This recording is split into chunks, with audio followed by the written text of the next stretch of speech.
தமிழக எரிசக்தித்துறை முதன்மை செயலாளர் டாக்டர் பீலா வெங்கடேசன், வயது 55.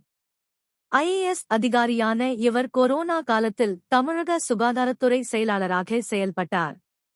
இதனிடையே பீலா வெங்கடேசன் உடல்நலக்குறைவு காரணமாக சென்னையில் உள்ள மருத்துவமனையில் சிகிச்சை பெற்று வந்தார். இந்நிலையில் மருத்துவமனையில் சிகிச்சை பெற்று வந்த பீலா வெங்கடேசன் இன்று சிகிச்சை பலனின்றி உயிரிழந்தார். அவரது மறைவிற்கு பலரும் இரங்கல் தெரிவித்து வருகின்றனர்.